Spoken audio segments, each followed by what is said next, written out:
Pour être en relation avec vous, il y avait besoin de sacrifice. Évidemment, le sacrifice de Jésus avait un but, c'était de purifier les péchés de chacun. Et à cause de ça, on peut avoir cette relation. Parce qu'à l'époque, oui, ils voulaient une relation, je te parle à l'époque des sacrifices que les Israélites faisaient. À cette époque-là, il y avait une relation avec son peuple, mais c'est une relation à distance. C'est pas une relation comme aujourd'hui, ce qu'on a. C'est une relation à distance. Pourquoi? Parce que les seules personnes qui pouvaient aller dans la présence de Dieu, c'est le grand prêtre une fois par année. C'est pas la même relation qu'on a aujourd'hui, les chrétiens. Et même cette relation-là a été voulue dès le début. Parce qu'on regarde, avec Adam, il y avait une relation particulière. Plus tard, avec les Israélites, on voit dans Deutéronome 7 à 8. Regardez bien. « Ce n'est point parce que vous surpassez en nombre tous les peuples que l'Éternel s'est attaché à vous et qu'il vous a choisi. Car vous êtes le moins de tous les peuples. Mais, au verset 8, mais parce que l'Éternel vous aime. » Ça dit-tu comme ça? Verset 8? Je ne vois pas comme... Ah oui, ok, c'est bon. « Parce que l'Éternel vous aime, parce qu'il a voulu tenir un serment qu'il a fait avec vous. »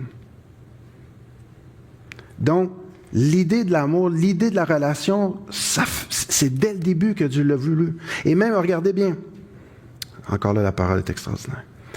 Le mot attaché en hébreu, qui est kashak, qui veut dire transmet principalement un sentiment d'affection, d'attachement ou d'amour profond. Dans la culture hébraïque, l'amour n'est pas simplement une émotion, mais une action et un engagement. L'amour kashak reflète cette compréhension où l'amour implique un choix et un dévouement délibéré. Dieu vous aime tellement que ça se transforme en acte. Dieu est engagé envers vous. Vous allez dire, oh non, on est là pour servir. Selon l'amour attaché, le mot attaché, il est attaché à vous et il est dévoué pour vous. Vous allez dire, oui, mais c'est le grand Dieu. C'est ce qui est écrit dans la parole. Je ne l'invente pas.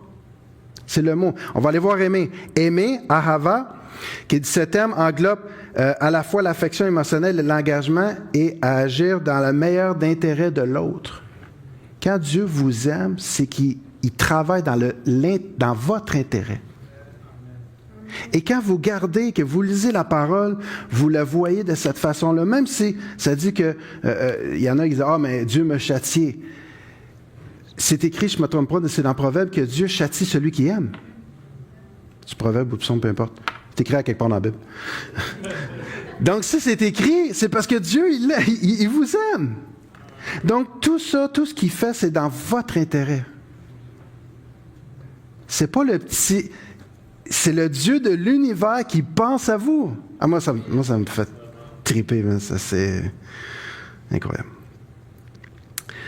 Donc, cette relation que Dieu a voulu a été répétée par les prophètes. On continue dans la parole. On continue dans la parole. On voit que tout le long de la parole, c'est juste Dieu veut être en amour avec son peuple. Regardez, Ézéchiel 36, 25 à 27. Ça dit, « Je répandrai sur vous une eau pure, et vous serez purifiés. Je vous purifierai de toutes vos souillures et de toutes vos idoles. » Pas à toi à faire quoi que ce soit. Lui a tout fait. Verset 26. « Je vous donnerai un cœur nouveau et je mettrai en vous un esprit nouveau. J'ôterai votre cœur de pierre et je vous donnerai un cœur de chair. Je mettrai mon esprit en vous et je ferai en sorte que vous suivez mes ordonnances et que vous observez et pratiquez mes lois. » Donc, Dieu a trouvé le moyen de vous purifier complètement de vos souillures. Pas parce que vous êtes beau, gentil, puis je vais tout faire pour essayer de ne pas pécher. Non, vous êtes déjà purifié. Et en plus, je vais mettre mon esprit en vous. C'est son esprit. Son esprit est en vous. Donc, c'est confirme. Donc, on voit encore là l'engagement, l'action de Dieu dans son amour. Exactement ce qui a été dit tantôt quand on dit qu'il était attaché à son peuple puis qu'il aimait son peuple. Et parce qu'il a mis l'esprit en vous, dans 2 Corinthiens 5, 17, 20, tout le monde connaît. Si quelqu'un est en Christ, il est une nouvelle créature par le nouvel esprit. Les choses anciennes sont passées, voici, toutes choses sont devenues nouvelles. Et tout cela vient de Dieu, au verset 18. Souvent, on regarde juste le verset 17, mais quand on continue, tout cela vient de Dieu. Exactement ce que Ézéchiel disait quand il a dit que c'est la volonté de Dieu, que c'est lui qui purifierait, que c'est lui qui mettrait un esprit nouveau.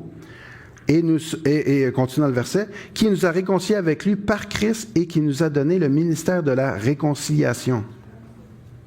Car Dieu étant en Christ, réconciliant le monde avec lui-même, il n'imputa point aux hommes leurs offenses et il a mis en nous la parole de la réconciliation. Donc, je paraphrase ce qu'il dit, c'est à nous de réconcilier les gens avec Dieu. Pourquoi? Parce que Jésus habite en vous. Et si Jésus a fait cette job-là sur terre quand il est venu, il a réconcilié le peuple à Dieu, en tant que personne que Jésus en nous, c'est normal qu'on fasse la même chose. Donc, c'est pour ça qu'on a le ministère de réconciliation. Évidemment, si on parle d'amour, ça veut dire que c'est une relation. C'est une relation en deux, parce que l'amour, c'est pas solitaire. L'amour, c'est relationnel.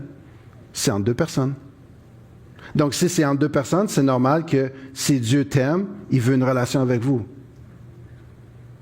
Tu peux pas dire, ah, Dieu aime le monde, mais il reste dans le nuage en haut d'un airs puis il parle à personne. Non. Si Dieu t'aime, il veut être en relation avec vous. C'est juste logique.